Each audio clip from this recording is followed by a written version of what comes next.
The cloning facilities on Kamino created legions of Mandalorian-esque soldiers that won the war for the Republic with the aid of Force-sensitive Jedi. But what would have happened if the Kaminoans also found a way of cloning Jedi?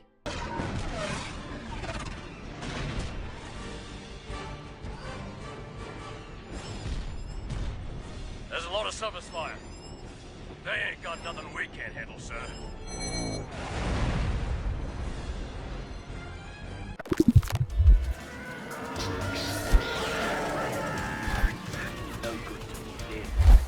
Now, the ability to actually clone a Force-sensitive is debatable. However, in Star Wars Legends Starkiller, Darth Vader's secret apprentice was able to be cloned, so for the fun of this theory, we're gonna say that the Kaminoans managed to acquire a Jedi and they begin to clone them. Now, finding someone to train these Force-sensitives could be incredibly difficult, as I believe that the Jedi would be appalled by the very idea of cloning a Force-sensitive. You see, it's the Jedi's belief that the Force is sacred and shouldn't be used as a weapon as such. It should only be used in the interests of maintaining peace. And for the Kaminoans to use this and weaponize an army of Force sensitives, it will be seen as an ultimate blasphemy to the Force. Now, although I think the Jedi Order itself would possibly remove itself from the war altogether, we're going to say that some Jedi do believe that the war is too important to simply turn their back on, and they go to Kamino and begin attempting to train the new clones in the ways of the Force. Now, these elite troops would need to be trained very quickly. I mean, it can take upwards of 20 years for a Jedi to reach the rank of Knight, so within about a year, these Force-sensitive clones would need to be battle-ready. So we're going to say that within about a year and a half through the Clone Wars, the Republic has managed to hold the line against the CIS even without the aid of the Jedi, and then there's about 10,000 Force-sensitive clones that are ready to join the fight. As soon as these Force-sensitive clones join the war, it's going to make a great difference, combining the elite skills of a Force-sensitive with considerable numbers, and them still being backed by a huge amount of Jango Fett clones. Now, needless to say, the Force-sensitives would probably act as elite commanders to the Republic forces, and I believe that the war would begin to turn very quickly in the favour of the Republic. But there's a pretty big problem with this. You see, a key reason why Jedi took so long to train is because by using the Force, the temptation of the dark side is incredibly potent, especially in times of war. Clones were bred to be aggressive, to take orders, and do whatever it takes to win battles. Now, this sort of dedication and aggression is what the dark side thrives on. Realistically, I believe that the Force clones would begin to use the dark side unintentionally. This would make them more and more powerful and give better results on the battlefield. However, with this they would begin to override the conditioning that the Kaminos had imprinted in them to make them the perfect soldiers.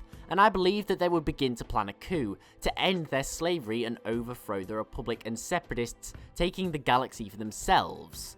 Now, I believe that they would band together and attempt to convert the rest of the clones to their side. We know that the Jango Fett clones were capable of independent thought, so for this theory, I want to say that they managed to convert a sizable portion of the Republic military, so about 3 million clones, atop of the 10,000 or so Force sensitives, ready to break the Republic's shackles. So for this theory, we're going to kind of forget about the whole Order 66 plotline, and we'll say just as the CIS is preparing to surrender after the Republic has basically destroyed them through their superior military, the Force-sensitive clones decide to strike.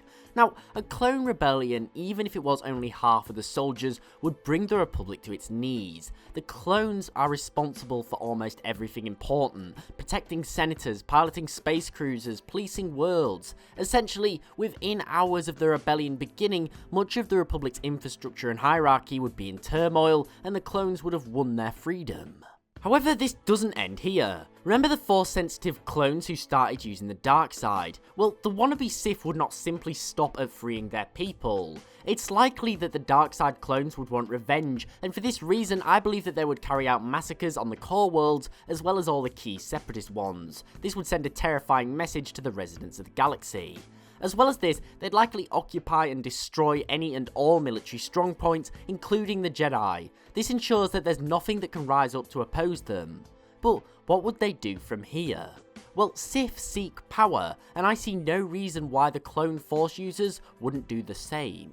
I'm going to say that they're going to return to their homeworld of Kamino, commandeering the cloning facilities where they would create a new generation of clones, making more and more of their kind. millions of clones and Force-sensitive clones, all loyal to this new agenda of clone superiority. All the Republic and Separatist facilities in their hands, making ships, weapons, and armor.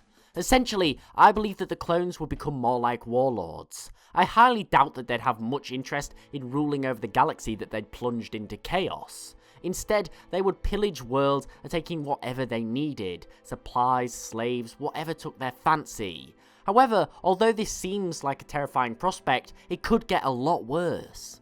As we know, the Sith are incapable of coexisting, and as the Force users' powers grow, as well as their numbers and span of power, they would feel this more and more. Inevitably, I believe that a civil war amongst the clones would occur. The sheer numbers of Darkside users would make power plays and leadership battles a certainty.